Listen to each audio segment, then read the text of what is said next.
এই নগেন গদাই, তোমরা গিয়ে একটু দেখো না। সেই ভালো। গদাই চল তো, চল।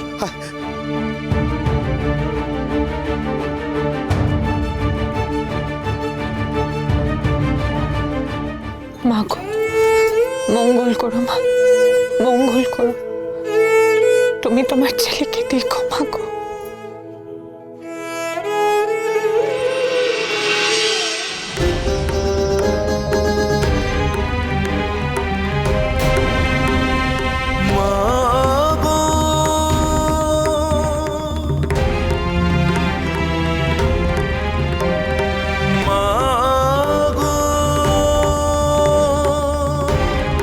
ঠাকুর, বাবা ঠাকুর, মাগো।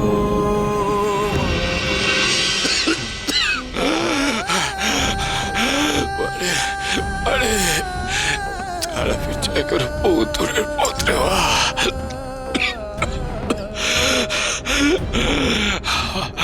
বড় বড় কষ্ট হচ্ছে রে বা। টেনে নিয়ে চলে, টেনে নিয়ে চলে বা। ঠাকুর, ও ঠাকুর, বাবা ঠাকুর। এই গদাই, এতটা পথ চলে এলাম, এখনো তো ঠাকুরের দেখা পেলাম না রে। তাহলে কি বাবা ঠাকুর এখনো আটলা ছেড়ে বেরোতে পারেনি গো? না না, তা কি করে হয়? ঠাকুর তো নিজে কথা দিল যে তারাপীঠে এসে মাকে শীতলী ভোগ দেবে। না রে গদাই, ঠাকুর যখন কথা দিয়েছে ঠাকুর তার কথা রাখবেই। দেখ, এতক্ষণে হয়তো ঠাকুর তারাপীঠের উদ্দেশ্যে রওনা দিয়ে দিয়েছে। নগেন দাদা, আমার মনে হয় কি তাহলে বাবা ঠাকুর পথে ঘাটে কোথাও আটকা পড়ে গেছে। চলো আমরা একটু এগিয়ে গিয়ে দেখি, আর একটু খুঁজি ওই দিকটা। তাই চল, তাই চল। ঠাকুর, বাবা ঠাকুর,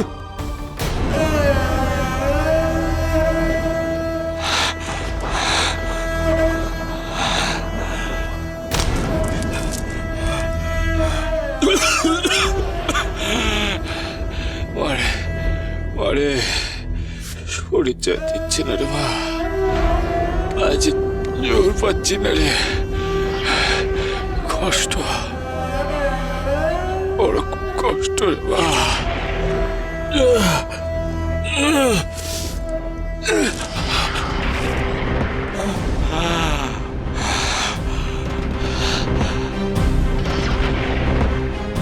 বাবা রে, বাবা রে, কেন তুই আমার নিষেধাজ্ঞা শুনলি না বাবা? কেন তুই চৌকাঠ পেরোলি? কেন বাবা, কেন?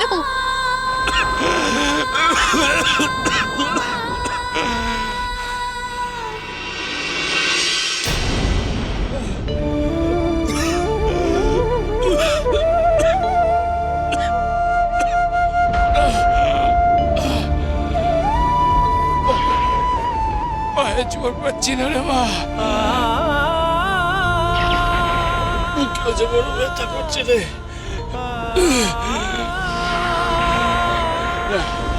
না, যেতে হবে মা, যেতে হবে।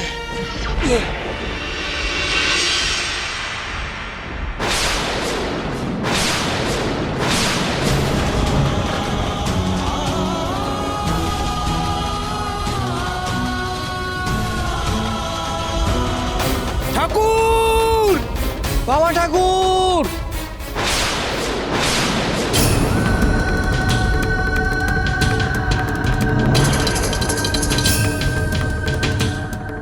ঠাকুর, ঠাকুর, ঠাকুর, বাবা ঠাকুর। এই কথায়, এই কথায় ঠাকুর, ঠাকুর কথা বলছে না। ঠাকুর, ঠাকুর গো, ও ঠাকুর, বাবা ঠাকুর।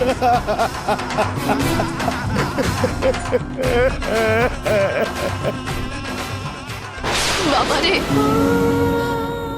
পুত্র আমার,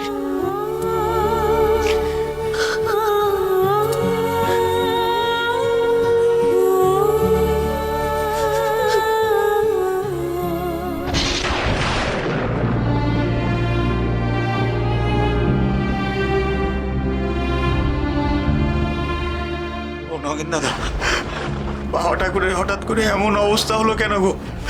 কি করে বলি বলতো কথাই, তুই যেখানে আমিও সেখানে।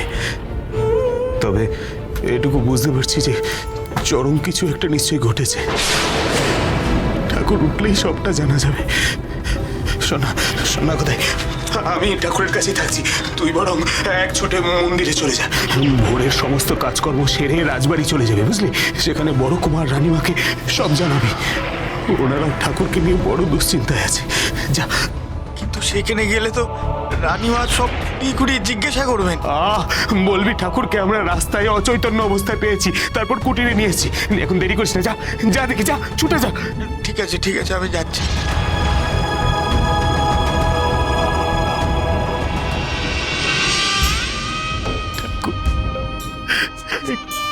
কি হলো তো?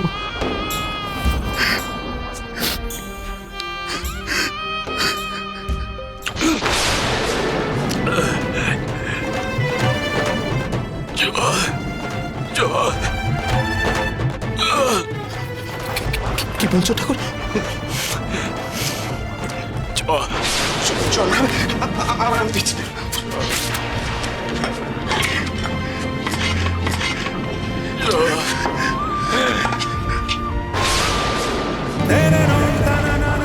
সে কি, কলসিতে তো এক ফোঁটাও জল নেই। ঠাকুর ঠাকুর, কলসিতে এক ফোঁটাও জল নেই। আমি বাড়ি থেকে জল নিয়ে আসছি, আমি এক্ষুনি আসছি ঠাকুর, এক্ষুনি আসছি।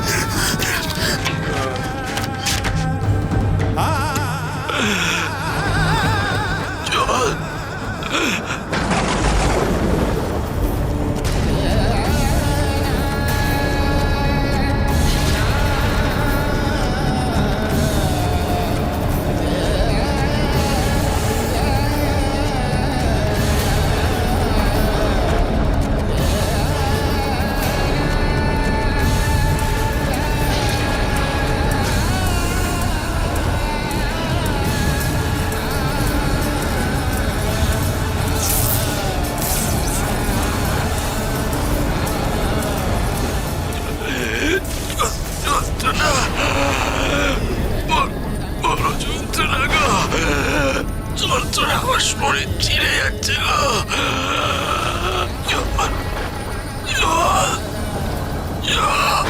দেবী, দেবী বামদেব যে বড়ই কষ্ট পাচ্ছে। আপনি কিছু একটা করুন দেবী, কিছু একটা করুন। হ্যাঁ দেবী, বামদেবের এই অসহ্য যন্ত্রণা যে আমরা সহ্য করতে পারছি না। আমি যদি সত্যি বাবার জন্য কিছু করতে পারতাম, তাহলে সবচেয়ে আমি বেশি খুশি হতাম। বাবার এই কষ্ট যে আমিও চোখে দেখতে পাচ্ছি না। আমার যে কোনো উপায় নেই রে ডাকিনি, চোখে কোনো উপায় নেই। দেবী, সেই নিদারুণ মুহূর্ত এবার আগত। আমার বাবা তার সাধন শক্তি এবার হারাবে। আয় রে বাবা, আয় রে।